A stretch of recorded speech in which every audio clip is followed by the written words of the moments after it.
Let's bow down to Shri Mataji, raise our Mother Kundalini and put Bandhan.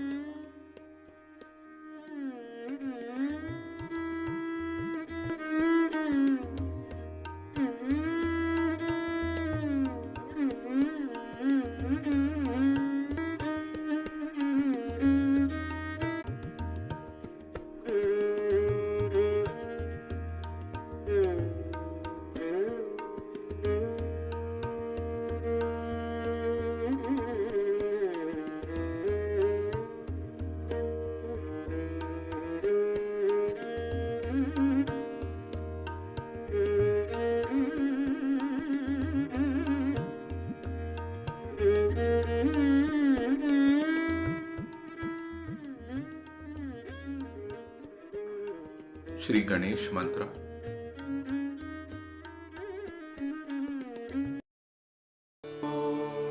त्वमेव साक्षात् श्री गणेश साक्षात् श्री आदिशक्ति माताजी Shri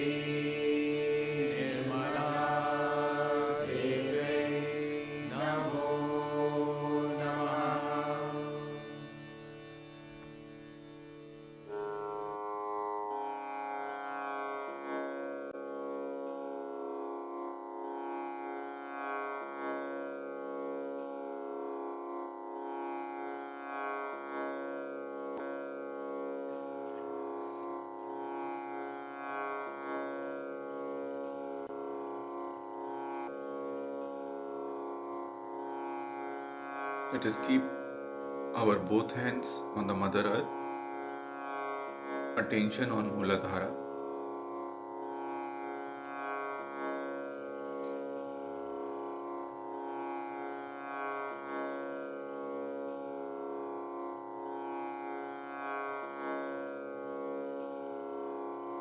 Shri Mataji, you are Sakshat Shri Ganesha. Kindly remove all the imbalances in our Muladhara chakra through the earth element.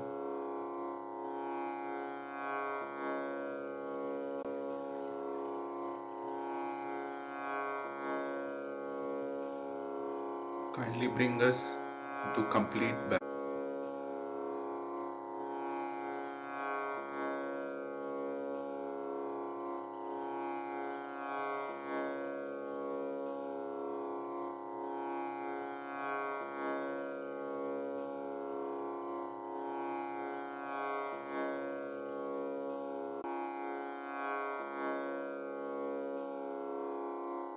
Left hand on our liver.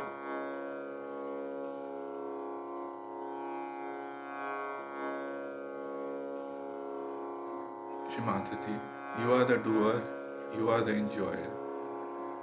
I do nothing.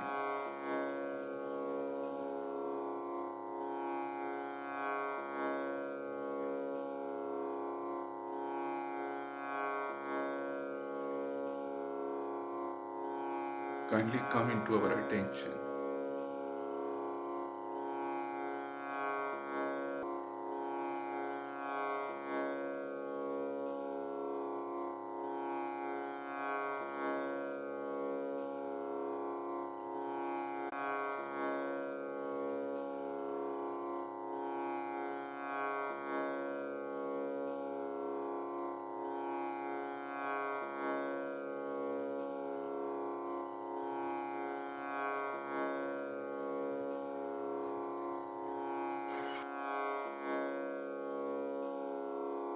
Let us bring our left hand back on the lap. Attention on Sahasrara.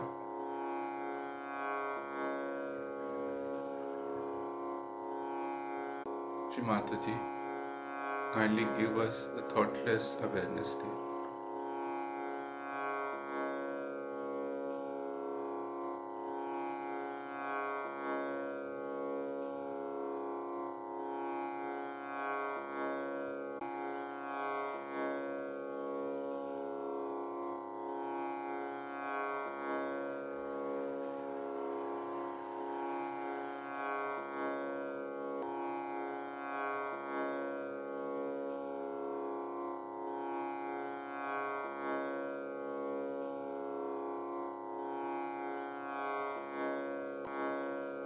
Now let us listen to Shri Mataji's speech.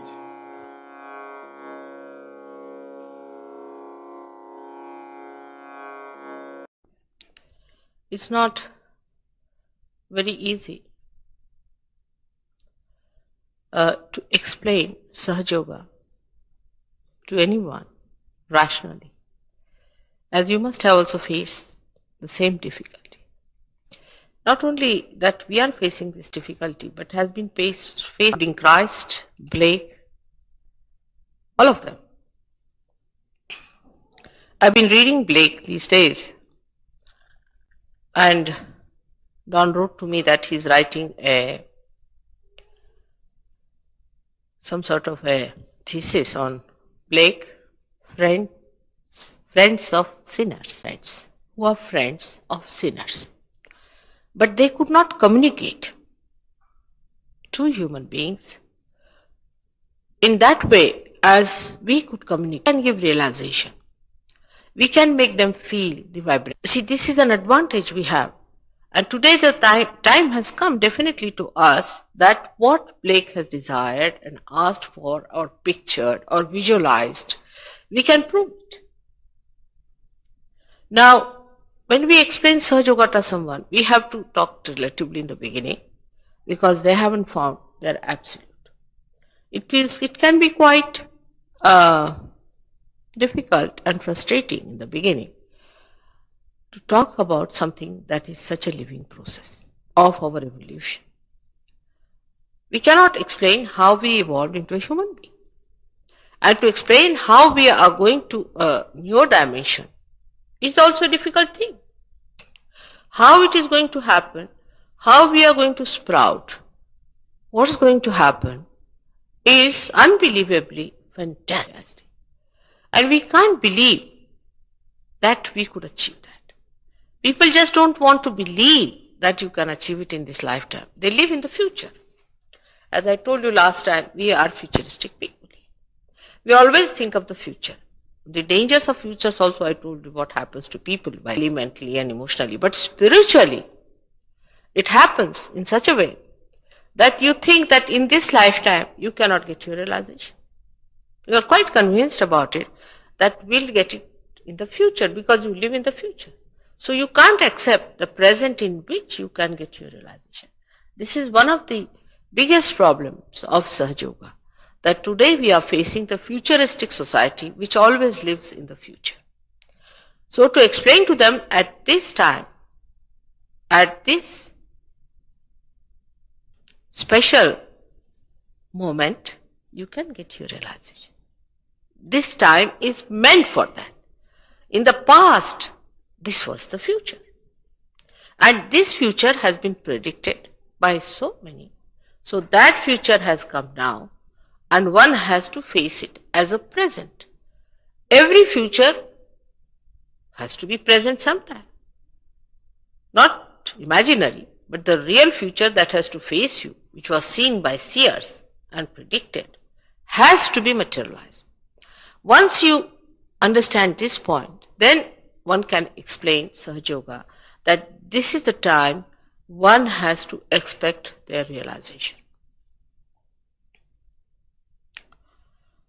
Now, a man who thinks too much and who lives in the future would first shun it, saying that how can we get our realization in this lifetime?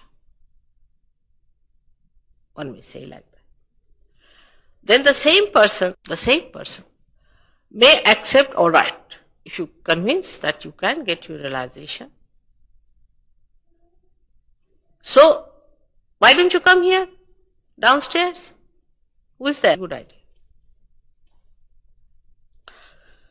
So the second point he may raise, as you must have also faced, you get realization because it's futuristic.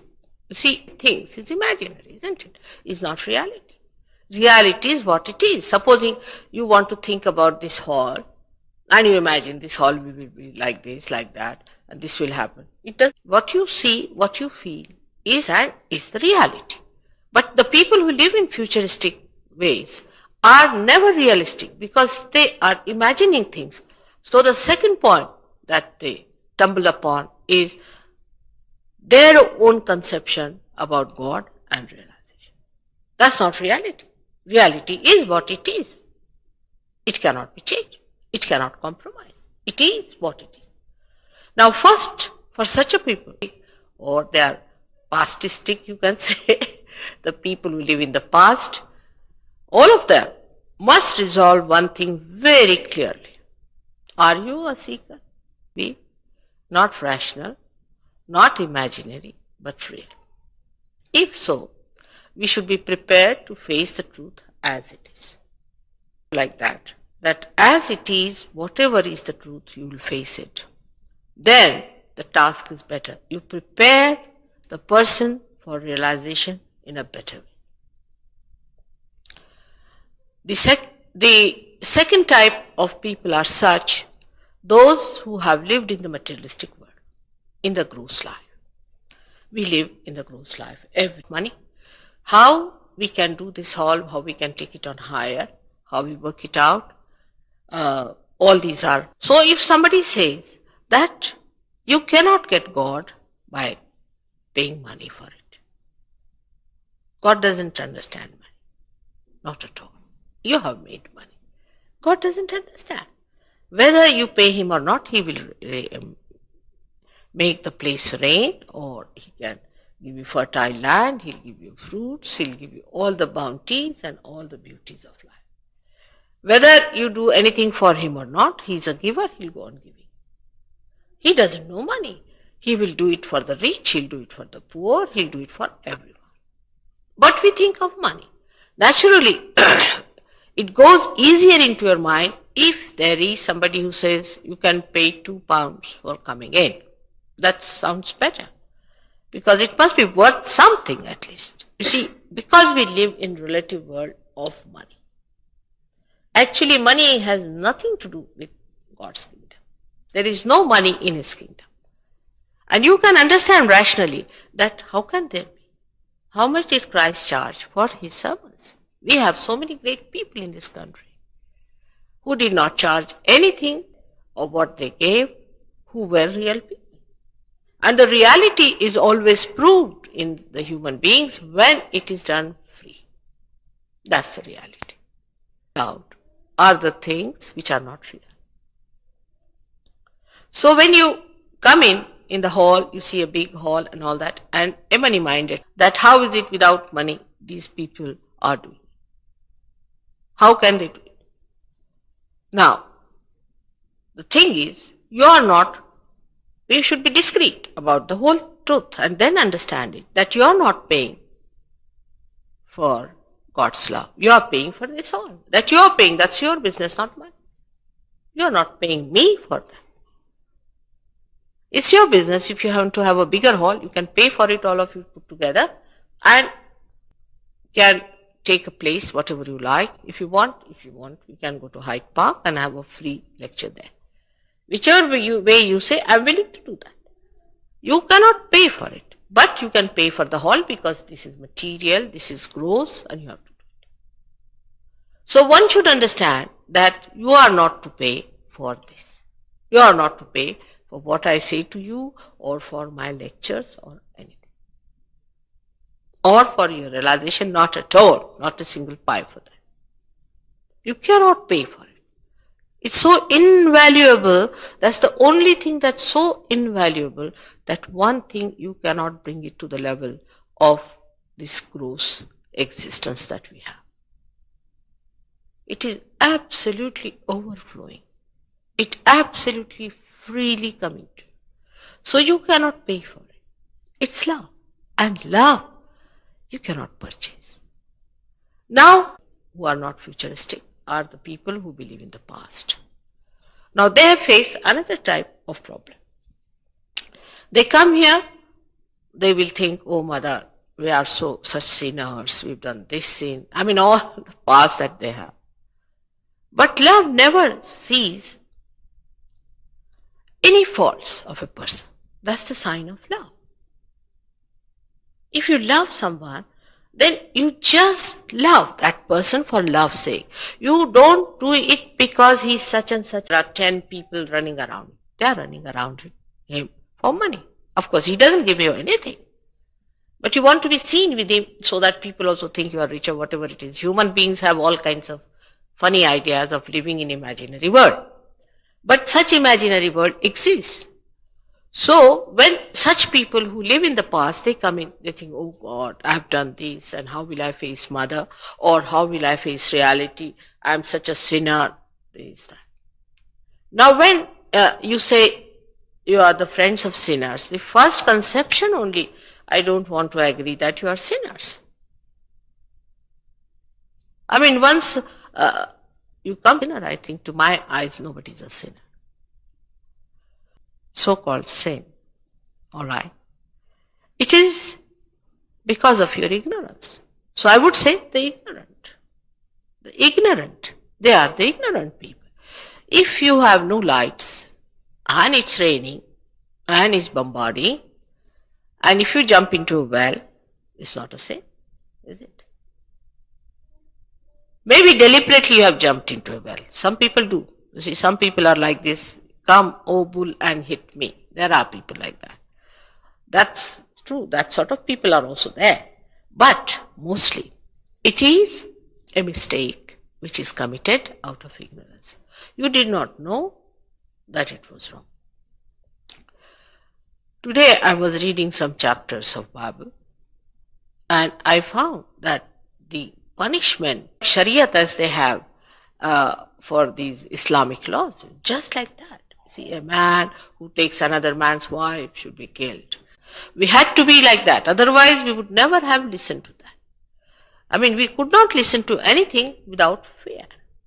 That's the sign of people who are still much more ignorant and absolutely under bondage. Like I would say in Riyadh, my daughter went down and she wrote a letter to me. that, of course, if you see from outside, you will think that these Arab people are really very cruel because they force things and they make people so much religious by force. But to me, it's a heaven because I don't need any force for it, because I'm brought up this way, I like it, because they don't tell you to do any wrong things. There are no gambling dens, there are not hooligans, there are no rapists, nothing. It's such a wonderful place to live in. Nobody troubles you. You walk into any place, you take anything, no thieves, you don't have to lock your rooms, nothing, out of fear. This is done out of fear. But for people who are evolved and independent, we have reached a stage where we have evolved. It's a time of Moses that these things happen. It's long time back when human beings were not evolved to that extent to understand that righteousness and goodness are good. We may do bad, we may do wrong things, we may try to harm ourselves, people do it. But in the hearts of hearts, they know it is not good. It's not good. They should not have done it. It's wrong. Even to hurt someone. Now human beings have evolved so much. Imagine the Romans, the way they behaved and the way they treated people in this very country of ours, that they would go to any extent of killing people. But all that cruelty, that violence and that ruthlessness, and you can call even the licentiousness and the permissiveness that with which they destroyed themselves, and there was a fall of Roman Empire, we can see clearly. Because they have committed mistakes, we have improved. Because Hitler came in, we know what violence is. And that's how we are correcting ourselves through our own people who are doing wrong things. Like overactive in any wrongdoing, he comes forward later on in the history as a person who should be abhorred, the person who should never be copied. He is the person whose name is never taken.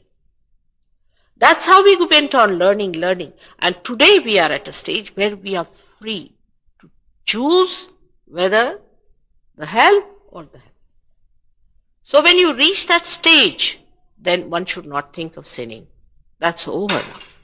Because I've told you many a time that Christ, when he came on this earth, he created that special spot for us, which is called as Agya Chakra, which is at the crossing of ego and superego, that if you awaken him, he can suck our sins.